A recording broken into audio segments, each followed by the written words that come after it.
Good morning. I'm Natalie Munoz, and I'm happy to be here with you all today.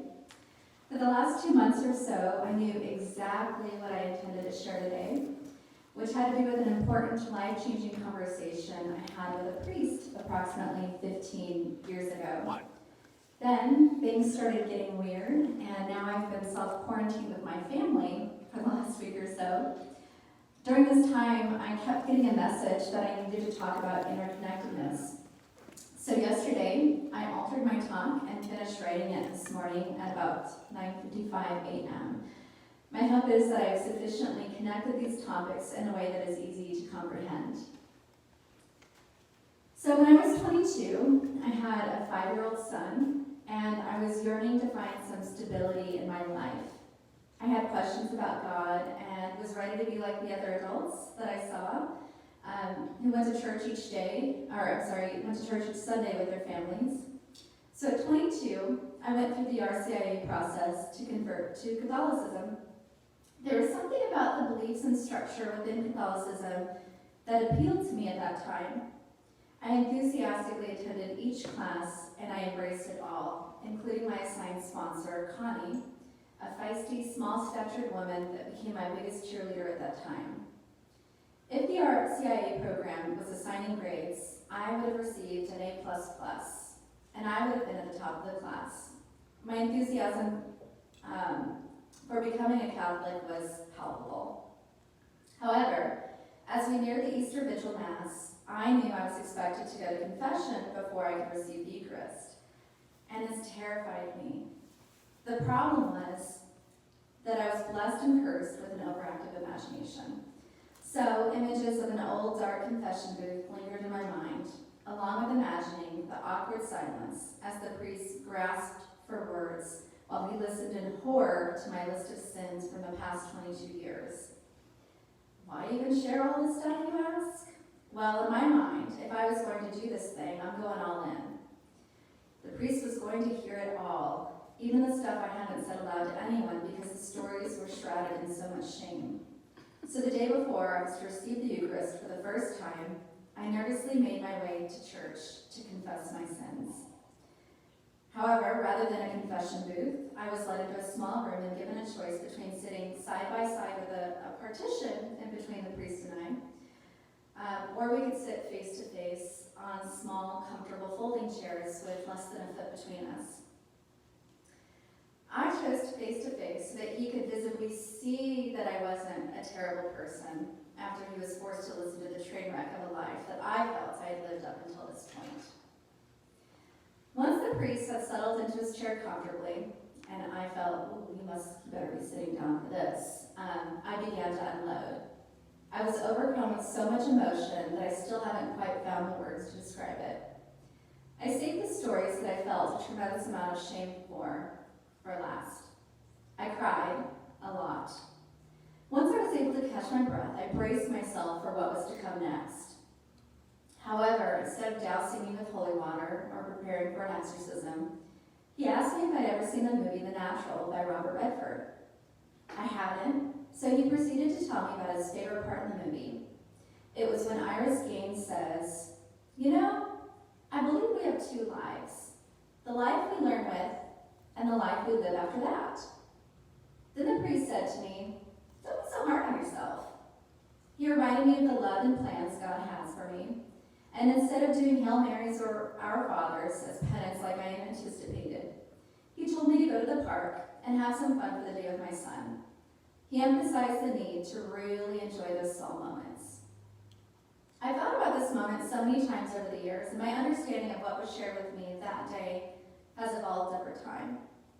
As I stand here today, my understanding of the message I received had to do with the concept of becoming, connection, shame, and joy. 22-year-old me interpreted the life we learn with and the life we live with after that to mean that the 22 years leading up to my present day were my learning years, and I was now living my current life after that. This hypothesis supported that what we all know, which is that 22-year-olds have it all figured out. We've already lived the life. For many years, I viewed these 2 lives as disjoint, almost severed entities. For a time, I found comfort comfort in thinking that I was liberated from my past, as if the bad memories, toxic relationships, and poor, dangerous choices had been removed from my life, like the rot from a potato or a malignant tumor. I had this notion that the life I was living after the mistakes and trauma had released me from some tough times. I was now a different person without any sign of the person that went through the muck. As I've grown spiritually, my understanding of past experiences and lessons has changed drastically. I now know that the life I learn with and the life I live with after that can change from day to day. I'm making mistakes and getting better by the moment. My understanding of these two lives aligns with what Margaret Williams wrote in The Velveteen Rabbit. It doesn't all happen at once, said the skin horse. You become. It takes a long time. That's why it doesn't happen often to people who break easily, or who have sharp edges, or who have to be carefully kept. Generally, by the time you are real, most of your hair has been loved off, and your eyes drop out, and you get loose in the joints and very shabby. But these things don't matter at all, because once you're real, you can't be ugly, except to people who don't understand. I understand this as we grow into the great me. We shed our egos over time. Rumi writes, you have to keep breaking your heart until it opens. A little sidebar, even the way that my younger self interpreted sin was completely off. I think I comprehended it like most of us do, which is having to do with being guilty of wrongdoings. This is a common mistranslation. In Hebrew, sin actually translates to error or mistake, or to miss the mark, as you would see it within archery. We're human, so we make mistakes. If a glass of milk is dropped, the milk is gone and the glass is shattered. So what do? We deal with the fallout. We apologize, we clean the shards of glass, we wipe up the milk, and we buy a new bottle. We don't get steeped in the guilt. We move forward, and now we're a bit wiser, hopefully a little less clumsy. In Isaiah chapter 43, verses 18 through 19, it reads, remember not the former things, nor consider the things of old. Behold, I am doing a new thing. Now it springs forth. Do you not perceive it? I will make a way in the wilderness and rivers in the desert. Consider the trials of your past. What do you empathize with in greater capacity because you've been there? What stories can you share that can help others? How can you be an angel to someone in ways you wouldn't have been able to if you had not walked through the depths, lived the struggle? How can you be the angel you once needed? For me, I'm called to advocate for children and help them to rise out of poverty through literacy. I have deep compassion for teen moms and survivors of sexual abuse. I connect easily with young parents. I support programs that provide shelter for those without and use my voice to help the poor. Our trials help us empathize and to connect with others. Studies have indicated a link with the heavy use of social media and isolation. So during difficult times in the past, when I was struggling with my marriage or grasping with a teenager struggling with mental illness, social media tended to inflate this lonely, isolated feeling that I had. Why does everyone seem so perfect and happy all the time? A dear friend has a podcast called Prickly and Blooming. In her podcast, she talks to people about the real stuff. She fondly says, I want to hear about the time that you were banned from boarding a flight because you were too drunk and the flight attendant could tell. Then I want to hear how you turned things around. In other words, how you got better as a result of that moment. What experiences do you have that, if shared with others, can be helpful? What prayer could you be answering in someone's life by just sharing your truth?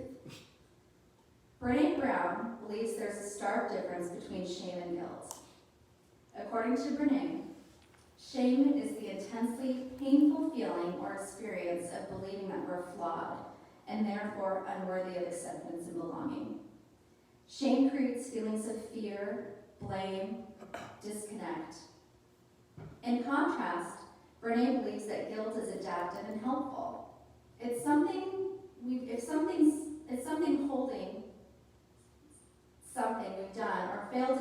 up against our values and feeling psychological discomfort. So again, we have two lives, the life we learn with and the life we live with after that. Without some semblance of psychological discomfort, we may not realize that we've missed the mark or have made a mistake. I'm not saying that we should be carrying our guilt around. It'll weigh us down. However, become resilient to shame. Shame prevents us from connecting with others. According to Dr. Brown, there are 4 elements of shame resilience. Recognizing shame and understanding our triggers is the first one. The second is practicing critical awareness. So that means knowing why something exists, how it works, how our society is impacted or impacting on that something, and who benefits from it. The third element is reaching out and telling our story. By reaching out to our support network and sharing our story, we can increase our resilience and create change. And the fourth is speaking shame. Speaking shame is so important as its survival depends on going undetected. In Proverbs chapter 27, verse 17, it reads, "Iron sharpens iron, and one man sharpens another." God desires for us to build loving and growing relationships with others. Carrying shame blocks connection. Sharing your story, warts, molds, and all, strengthens connections.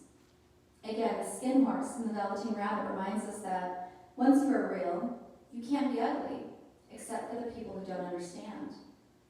Side note, if they don't understand in real time, most likely they'll get the lesson from the universe later on. Previously, the first connections that I would make with people would be through a handshake. If I was feeling brave, I may even go for a hug. Well, maintaining 6 feet from each other and staying home changes things. So how can we maintain connections with our brothers and sisters? The coronavirus has shown us how connected we are with people all over the world. Throw a pebble into a pond and what do you see? Waves in the form of rings. Very small at first, then ever expanding and increasing in numbers until they spread across the water surface. The ripple effect in action. Don't underestimate the ripple effect of your actions. Socially, the ripple effect describes the phenomenon where one decision or action can affect situations not directly related to the initial interaction, thus increasing its impact several times over. A study published in the Proceedings of the National Academy of Sciences, researchers demonstrate how generosity can be highly contagious. In other words, when we act kindly toward one person, that person is much more likely to be kinder toward others in the future. When researchers had participants play a game that rewarded greed, they found that a single act of kindness would produce dozens more. For example, if you're nice to John in round 1, he'd be more likely to be nice to Kristen in round 2. And they both would be more likely to be nice in round 3, and so on. This creates a ripple effect of kindness. It starts as a single act, but then spreads outward, affecting many more. Rumi tells us to stop acting so small. You are the universe in ecstatic motion. The acts of kindness over the next several months will have tremendous and necessary impacts. So here are a few things that you can do during this time of social distancing and even physical isolation. Stay home as much as possible. Buy groceries for your neighbors who are in the high-risk category. Be thankful to the grocery stores that have not only stayed open, but have put a maximum of purchase of 4 items on various products. As you check out, hold space for the cashiers and exude gratitude. Share with other moms and dads that it's okay if they and their kids stayed in their pajamas all day, watched TV, and did not eat anything of substance a couple of times this week. We're all trying our best. Order takeout from a small business owner. Most restaurants are bringing the food out to your car. Purchase a book from Old Town Books for a friend and leave it at their doorstep. And actually, Old Town Books is providing free delivery and curbside pickup. Purchase groceries for a single parent. or hospitality worker. Reach out to the hospitality workers and ask how you can help them. Keep tithing. Keep supporting your church. So, keeping with my own tradition, I'm going to leave you with some Rumi. Don't you know yet? It's your light that lights the world. Your light was not dimmed when you missed the mark in the past. Your light shone bright in the life you are living with and the light that you're living with after that. Thank you.